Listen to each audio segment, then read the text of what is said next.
morning from lovely Muncho Lake, British Columbia. It's about 7 o'clock in the morning. I got everything packed up and ready to go in my room, and I'm not at a commercial hotel, so I'm at a really nice off the grid motel, I guess you'd call it. And the history here of the Alaska Highway. Look at these pictures. These guys have been here forever. I mean, I can't imagine what this was like 50, 60 years ago. And, or even longer. So I'm gonna have a good old-fashioned breakfast. They're making it now in a whole different setting. I mean, completely different from, you know, Edmonton, Center City, and now I'm out here in I'm about 400 miles up the Alaska Highway, and you can see I'm going to get fuel. They only have regular, and they said once I get up around the corner here, the views are just going to get stunning, and it's just so nice here, peaceful. There's a sheep out in the middle of the road. There's going to be a lot of animals on the road today. I got to be careful. It's all fogged in this morning, so you can't really see off in the distance. But so anyway, another new experience for me. So I'm going to have breakfast, and I'm going to get loaded up, and then I'm going to head up to the town of Whitehorse, or the city of Whitehorse, whatever it is. It's a pretty developed area, and that's going to be 450 miles or so. But riding the bike's easy to me, but that's only about 25% of the trip. The other 75% is everything, the behind the scenes, and everything that is making this trip work. Lots of planning going into it. So, but anyway, we'll see you guys on the road. Okay, I'm all packed up here, and I'm getting ready to leave Double G's service in Muncho Lake, and getting out on the road a little later today. But the hospitality here was just fantastic, and I got to talk to the owner of the place who moved here from the eastern part of Canada 50 some years ago and built this place, and I learned so much about the area. It was just, you never know what's going to happen on a trip like this. So this was unbelievable. So anyway, I'm off to Whitehorse. Okay, we're leaving Double G service here in Muncho Lake, off to Whitehorse. Goodbye, folks. A late start this morning, but like I said, it's all worth it. It was a different kind of stay.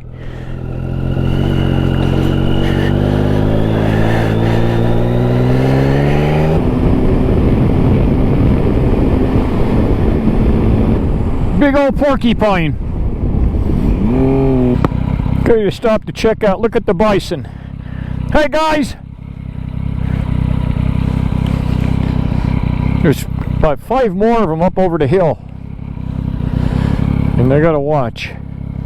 They're bigger than me. Okay, see you guys. And there's a whole herd of the bison. What an incredible sight. They sure are big. Okay, more bison. There's a lot of warnings out. There's actually a lot of signs out. Maybe it's because of the time of the year. I don't know. But they're all over the place. Look at them. Hi, guys. And I have to say that I've been out here for the last 45 minutes, and I don't think I've seen 2 vehicles. And it's a surreal feeling just being out in the wilderness all by yourself on a motorcycle with no one around. Everything's off grid, and it's a little bit scary at times, but that's just merely paper tigers. So Just adds to the trip. There's a sheep right there. Boy, they're big. Not the kind of sheep like we have at home. Look at that. Hi, sheepy. You hungry? Look at that. Amazing. Oh my God, look at the views up ahead.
Okay, I'm just leaving my first fuel stop at Coal River, and I'm on my way to Watson Lake. I'm in Watson Lake now for my second fuel stop. It's another little town that's off-grid. Actually, all these little towns are off-grid, from what I've been informed.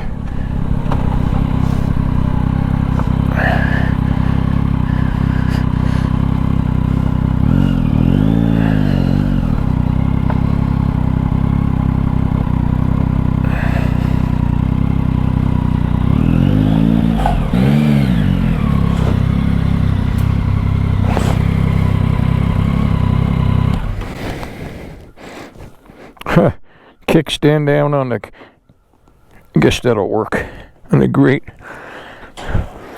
Oh. And all these stations in these small towns, it's all regular fuel, so The tracer has no problems running on regular. The computer will compensate for it. Okay, we're coming up in Signpost City. There's over 100,000 signs here from people that's traveled here all through the years. And I'm going to stop and leave my sign. Look at this. So cool.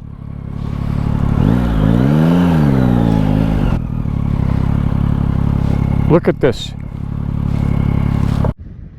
All right. I'm at the Signpost village or city, whatever you want to call it, in Watson Lake, Yukon Territories. And you can see they say there's over 100,000 signs here from people that has visited this place throughout the years. Unbelievable. So I'm going to leave my mark. There's my YouTube channel, 5 Bike Mike, Pennsylvania.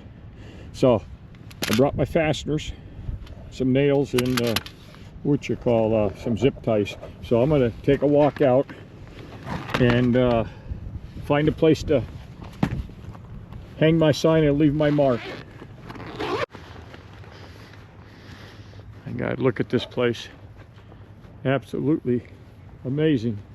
Here we are, Watson Lake Signpost Forest Historic Site. Oh my God. Talk about concrete city and graffiti in the concrete road up in Centralia. And while this ain't graffiti, it reminds me of that. Oh my God, look at all of this stuff. You can spend the whole day here. I just need to find a place to put my sign up. What's the chances of this? I'm at the Signpost City with Greg. Yep. And he's from New York. How's it going? Yeah. Oh my God. And we're here to put our signs up. And it's the people you meet that I said that's making this trip. So awesome. Oh yeah, absolutely. Hard finding a place. I've been walking around for an hour. So anyway, that's what it looks like. Watson Lake, Sign City. All right, off to Whitehorse. Nice meeting you, sir. This gentleman's from Puerto Rico, and you never know who you're going to meet traveling.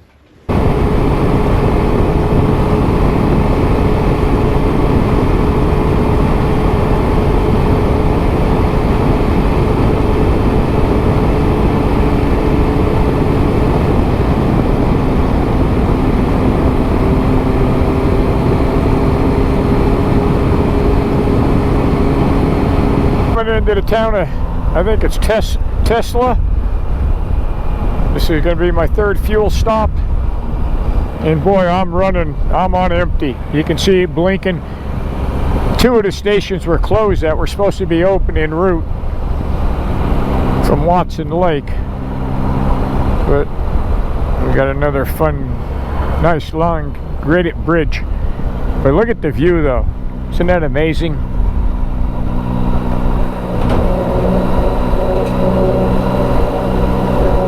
You just kind of have to let the bike move around left to right, and you can't fight it. Kind of like mountain biking in the snow. You just kind of let it like float around. Well, I only got 110 miles from here, so no big deal. No, that last 50 miles had me worried. Try to make a slight detour here and check out the Goonie bird.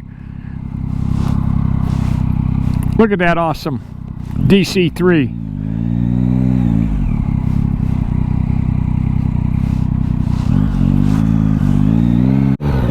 Okay, Sky Hotel is going to be my home for tonight.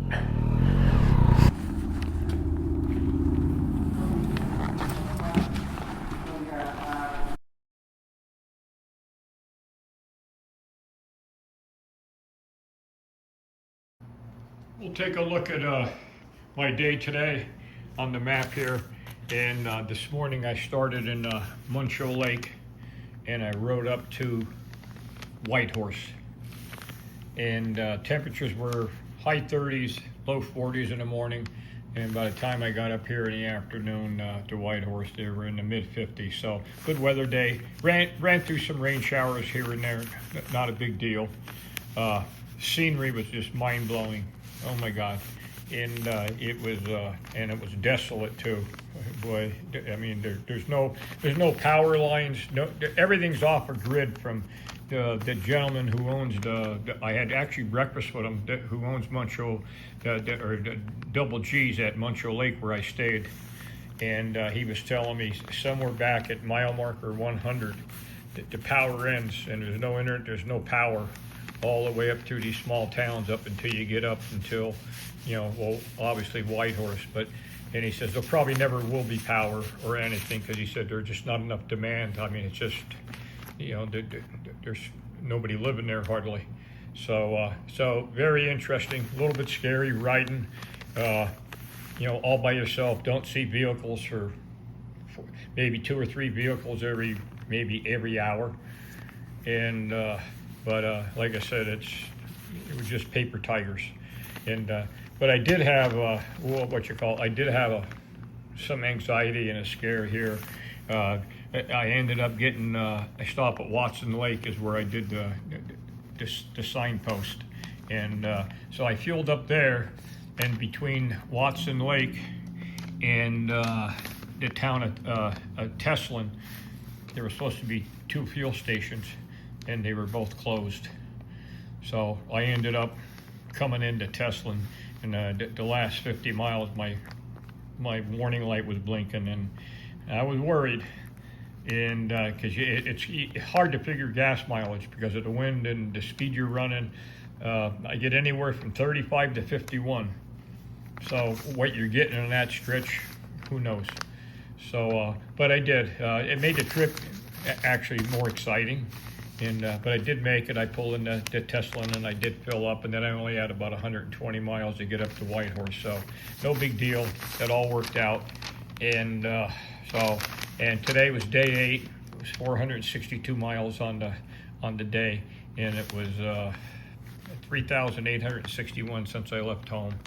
And then tomorrow I'll be leaving here in Whitehorse tomorrow morning, and then I'll be going up and I'll be hitting the border of Alaska, and I'll be doing the border crossing there. So I'll make Alaska tomorrow, and at least that's my plans. And it's going to be just a little under 400 miles from here up to, I'm going to be staying in the town of Talk. Once I get through the border crossing, there's really nothing here. Then I'll get up into the town of Talk, and that's where I'll be staying tomorrow night. So it'll be just a little under 400 miles. But it's going to be slow going. I've been warned, a number of people that I talk to, travelers, and just watching on the internet all winter, that from the town of Destruction Bay right here up to Beaver Creek, which is where the border crossing is, it's just dirt and gravel. And then even this section here has gravel sections and mud and big potholes. And so we'll see how it all works out. And so hopefully this time tomorrow I'll be in Alaska. So we'll talk to you all from Talk, Alaska tomorrow night. Bye.